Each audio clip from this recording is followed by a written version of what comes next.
Hey everybody, it's Drew Mazurek with Universal Audio, and in this video, I want to shine a spotlight on a feature this time. A feature you can find on most standalone UAD compressors, and that feature is the headroom screw.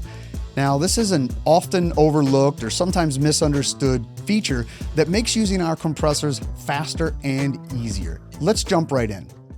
The headroom screw can be found on most UA standalone compressors.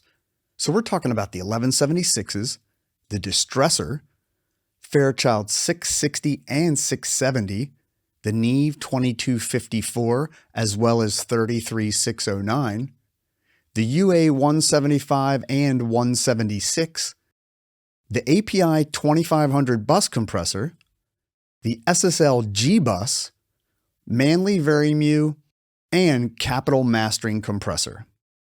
So what is this thing and what does it do? The easiest way to understand it is to think of it as a reciprocal level control that links an invisible input and an invisible output inversely. From a technical perspective, Headroom is adjusting the operating level of the compressor, so the dB values you may see reflect changes above or below the compressor's standard operating level. So when you turn the screw clockwise, which reduces headroom, you're increasing input and therefore getting more coloration, more saturation, and more compression, while the output level is automatically lowered to compensate. And of course, when you turn it counterclockwise, which increases headroom, you get less coloration, saturation, and compression, and the output level is raised to compensate. Such a time saver. So what's cool about this? Well, there's two things I really love about this feature. The first applies after I've already got a compressor set up. Dialing in a compressor, it's a delicate balancing act since all of the controls are very much interdependent. So there are times where I have threshold, ratio, attack, and release all configured as I want, only to realize that I have a little too much or maybe a too little gain reduction happening. The headroom screw allows me to leave all of those parameters as they are, and by simply turning it clockwise or counterclockwise, I can get more or less compression. Now, the second scenario happens right at the beginning, after I've inserted the plugin, but before I've touched anything. I especially like this approach when using colorful pieces like the Fairchild 670. With that plugin, the first thing I do, crank the headroom screw fully clockwise so that I'm driving as much signal as possible into it. This gives me maximum coloration regardless of the compression settings. And then of course I can adjust the parameters in reaction to this initial setting. Let's take a deeper look at both of these scenarios. For scenario number one, I have the API 2500 bus compressor going on this mix. And as you can see, the headroom screw is at the default center position, and I've got about 2 to 4 dB of gain reduction happening.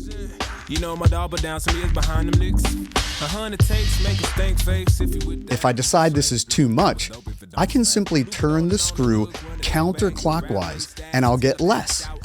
Notice how much less gain reduction I have now.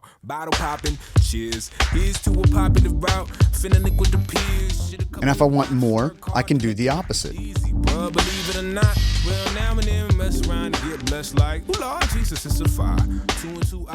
Note that there is one outlier plugin that uses a knob instead of a screw, Capital Mastering compressor.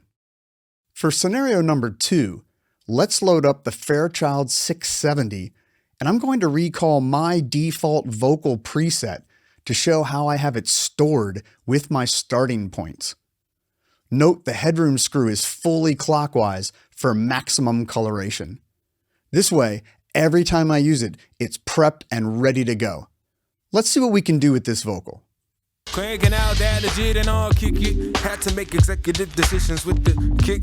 They say the illest will reveal a killer vision. You know my dog, but down some years behind them licks. 100 takes, make a stank face if you with that, and just say, that was dope if it don't smack. Loop it on and on the hook, run it back.